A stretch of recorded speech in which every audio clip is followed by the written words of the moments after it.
esta mañana pueda ser útil y valiosa para cada uno de nosotros.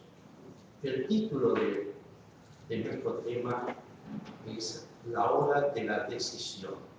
Y vamos a utilizar como lectura para llevar adelante este tema lo que se encuentra en Primera de Reyes capítulo 18, versículo 17 al 39. En este relato nos encontramos con Elías. El reino original de Israel se había dividido en dos, a partir del año 931 a.C. Por un lado Israel y por otro lado Judá. Este incidente bíblico que se encuentra en Primera de Reyes acontece entre los años 875 a 853 a.C. Reinaba en el reino de Judá, ubicado al sur, el rey Josafat. El reino de Judá incluía las tribus de Judá y de Benjamín, y la capital era Jerusalén. Y por otro lado estaba el reino de Israel, al norte. Su rey era Cam, y la capital se encontraba en Siquem. ¿Cuál es la situación en la que se encuentra el pueblo de Israel con lo que percibimos en este capítulo de Primera de Reyes, capítulo 18, y los cercanos, los aledaños a él? La situación de entonces política era especial, muy especial. El reino, como dijimos, estaba dividido en dos. Se vivía en un estado de crisis permanente debido a los reyes Acab y Jezabel. Había una batalla a vida o muerte. Y además, desde el exterior, amenazaban peligrosamente los asirios, dirigidos por su rey Salmanasar III. Desde el punto de vista social, las condiciones de vida eran intolerables. Se vivían días de anarquía, temor constante a las invasiones, una corte real que vivía en el desorden y en la lujuria, transformándose esta situación en una verdadera ofensa para los pobres y necesitados. También se habían abolido los derechos privados de la propiedad. Desde la perspectiva religiosa, podemos ver en este capítulo y en los siguientes que se había producido un abandono a la ley divina y a los principios religiosos. A tal punto, expresa Primera de Reyes capítulo 19, versículo 18, que solamente entre los centenares de miles de israelitas, solamente 7.000 israelitas eran fieles a Dios. Solamente 7.000, en medio de centenares y centenares de miles de israelitas. Jezabel, la esposa del rey Acab, influye decididamente en este proceso. Ella es hija de un sacerdote de la ciudad de Tiro, llamado Baal. Con ella ingresan otros dioses a Israel: el dios Baal, el dios Astarte, el dios Sol y el dios Luna. Se construyeron templos a estos dioses en la región, en Samaria, y estas adoraciones poseían un complicado ceremonial religioso. En este relato percibimos varios personajes. El primero es el rey Acab. Él es el rey de Israel. Es el que permite la entrada de la idolatría. Esto lo leemos en Primera de Reyes, capítulo 16, versículo 33. Con él el pueblo se encuentra muy lejos de Dios. Con él se llega a la época de mayor oscuridad en todos los sentidos en Israel. Lo expresa Primera de Reyes, capítulo 21, versículo 25. Junto con el rey Acab está el pueblo. La falta de religión lleva a este pueblo a la sensualidad y a la inmoralidad. Y este pueblo se encuentra inhabilitado para distinguir claramente cuál es el Dios verdadero. Si el Dios verdadero es Jehová o el Dios verdadero es Baal. Este pueblo es el que persigue y mata a los profetas de Jehová. Otro personaje que se encuentra aquí es los profetas. Los reyes Acab y Jezabel habían introducido en Israel, leemos en este capítulo 18, 450 profetas de Baal y 400 profetas de los bosques, con un objetivo: eliminar todo vestigio de adoración a Dios. En este capítulo podemos percibir la imponencia de la presencia del profeta Elías. Su nombre significa mi Dios es Jehová. Él nació en Galaad y aparece imprevistamente en el relato, en la historia bíblica. Y este Elías, este profeta, se destacó por su presencia y su personalidad, por su comunión con Dios, por su contribución a la causa de Dios. Es él el que hace desaparecer el culto a Baal y es el que prepara y forma a su sucesor, a Eliseo, al que conocemos como el mayor profeta en milagros a través de toda la historia bíblica, Antiguo y Nuevo Testamento. En esta mañana quisiera destacar de Primera de Reyes, capítulo 18, junto con ustedes, varios aspectos valiosos. Quisiera destacar por lo menos 4 aspectos. ¿Por qué la situación esta en la que se encuentra el pueblo de Israel? Primera pregunta. La respuesta se encuentra en el versículo 18. Dice aquí el relato: dejando los mandamientos y siguiendo a los Baales. Esta era la causante del alejamiento de los israelitas, del pueblo de Dios, de su Padre, de su Dios, del Dios de Jehová, dejando los mandamientos y siguiendo a los Baales. Esta era la causante. Era la filosofía religiosa de la época del rey Acab. En todas las épocas se han presentado situaciones similares. Hoy también vivimos en un mundo donde se encuentran diferentes razonamientos, diferentes pensamientos e ideas que mayormente nacen en el siglo XVIII. Es por ello que debemos estar cuidadosos a todo tipo de idolatría que pueda alejarnos de Dios, ya sea antigua, como lo fue para los israelitas en la época de Elías, como lo puede ser para nuestras épocas y en nuestros días.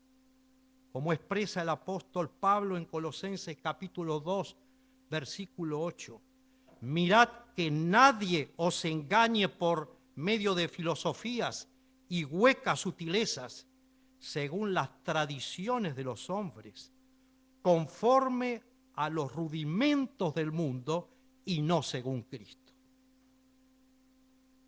La razón de la situación en la que se encontraba el pueblo de Israel es que habían olvidado a Dios, habían seguido a los Baales y habían dejado los principios divinos, los mandamientos de Dios. De este capítulo 18 quisiera destacar otro aspecto, un segundo aspecto. En este capítulo hay una gran pregunta, una importante pregunta. Se encuentra en el versículo 21. La pregunta es: ¿hasta cuándo claudicaréis entre dos pensamientos? ¿Hasta cuándo? Otras versiones bíblicas dicen, ¿hasta cuándo andaréis rengueando? Otra versión dice, ¿hasta cuándo andaréis con muletas?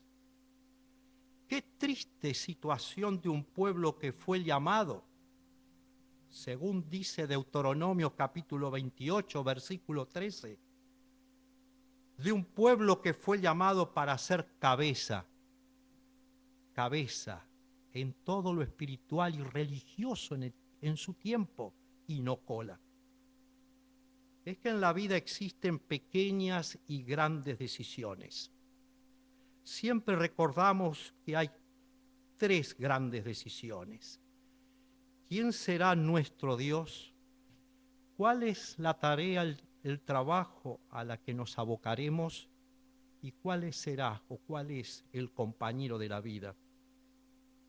En el caso de Elías, mirando este relato, encontramos que él enfrenta el error y el pecado, conociendo el tiempo en que se encuentra el pueblo de Israel, haciéndolo con razones valederas, haciéndolo apoyado en Dios y al mismo tiempo demostrando una personalidad recia y decidida.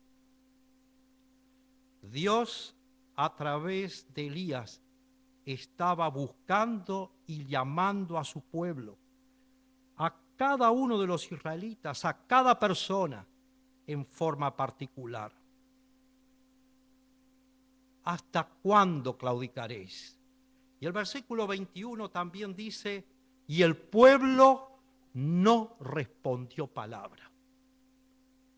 Esta situación nos muestra la condición de este pueblo. Un pueblo que estaba alejado de Dios. Un pueblo que se encontraba en situación de pecado. Y cuando recordamos que pecado significa que se lo puede describir como la aparición de la vida natural en el ser humano y que trae como consecuencia la vida pecaminosa, que trae por consecuencia dejar de lado la voluntad de Dios, que deja de lado aquello que tiene que ver con las cosas espirituales para volcarse a las cosas que tienen que ver con el mundo, que toma interés en dejar a Jesús como modelo de vida. Es lógico pensar el resultado final. El resultado final, la muerte espiritual a las cosas de Dios y la incapacidad de responder a Dios. El pueblo, dice el versículo 21, última parte, no respondió palabra. Estaba muerto espiritualmente. Estaba en el pecado. Esta mañana vamos a destacar un tercer aspecto. El versículo 22 nos permite encontrarnos nuevamente con Elías. Y el versículo 22 dice que él estaba solo. Uno entre todos, uno en medio de la multitud. Hoy también podemos encontrarnos solos en la decisión de cuáles serán nuestras amistades, nuestro trabajo, nuestra religión, nuestra decisión en cuanto al modo de vivir que tendremos, de cuál será el curso de nuestra vida. Solos en los problemas y dificultades del diario vivir, solos en nuestra testificación de Cristo, en el medio donde nos encontremos, allí donde estudiamos, allí en el trabajo, allí en la comunidad, solos, tomando decisiones, ya sea para vida eterna, vida espiritual o aquellas que encaminan hacia lo negativo. Allí está Elías. En Elías se presentaron 2 aspectos de especial importancia. En primer lugar, sabía que nada se gana con la cobardía y el temor. Y por otro lado, aprendió a confiar en Dios, especialmente utilizando la oración como medio de comunicación permanente con el Altísimo. Y allí en el versículo 32 encontramos a Elías orando en el nombre de Jehová, en el nombre de Jehová. Y esa oración de fe poderosa fue respondida. Dios respondió a la oración elevada con fe, consumiendo, dice el relato, por completo el altar, no dejando ningún vestigio del altar. Y fue allí cuando el pueblo reaccionó. Fue allí cuando el pueblo reaccionó. Habían estado anteriormente danzando, invocando a los dioses extraños. Esos miles y miles y miles que estaban en el Monte Carmelo. Pero sus dioses no dieron respuesta. Y cuando Elías solo allí se postró ante la presencia de Dios e invocó su nombre y pidió que Dios contestara su ruego para que el pueblo pudiera saber quién es el verdadero Dios, y descendió un fuego del cielo y consumió por entero y completo el altar. Allí sí el pueblo reacciona y exclama: Jehová es el Dios. Jehová es el Dios. Podríamos preguntarnos cuál será nuestra respuesta. Nuestra respuesta a la misma pregunta: ¿hasta cuándo claudicaremos entre dos pensamientos? El pueblo de Israel necesitó de milagros para creer en Dios. El cruce del Mar Rojo, el maná que descendía diariamente para su alimentación, la caída de los muros de Jericó, el cruce del río Jordán y tantos milagros más poderosos que Dios realizó.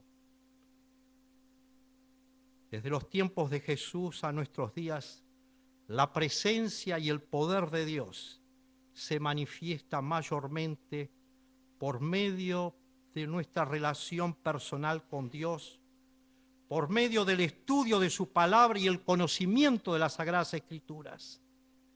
El diálogo personal con Él a través de la oración produce y desea producir en nosotros también poderosos milagros de conversión. Los milagros modernos de Dios se perciben en vidas transformadas del pecado al camino de la salvación, gracias a que se ha colocado la vida en el altar de Dios. Y el Espíritu Santo, en su simbolismo del fuego, consume por completo los vestigios del mal y la transforma en otra persona. De estar lejos de Dios a estar cercano a Él. Y a esta altura de la reflexión de esta mañana podríamos preguntarnos: ¿quiero ser yo esa persona? ¿Quieres ser tú ese tipo de personas? ¿De persona? Que Dios pueda guiar tu vida en tiempos tan especiales, y la mía también, en la cual vivimos hoy, para que en la soledad de tu existencia, al elevar tu oración sincera a Dios, puedas hallar al Señor y recibir el milagro de la salvación. Para que juntos hoy, como iglesia transformada en el Monte Carmelo moderno, podamos expresar: Jehová es el Dios, Jehová es el Dios. Y en forma definitiva, con júbilo e inmenso agradecimiento, podamos expresar lo mismo al instante que nuestro Señor venga a buscar a los suyos. Que Dios te bendiga y Dios me bendiga, para que en esta mañana y siempre la decisión que tomemos sea siempre con sabor a vida eterna. Amén.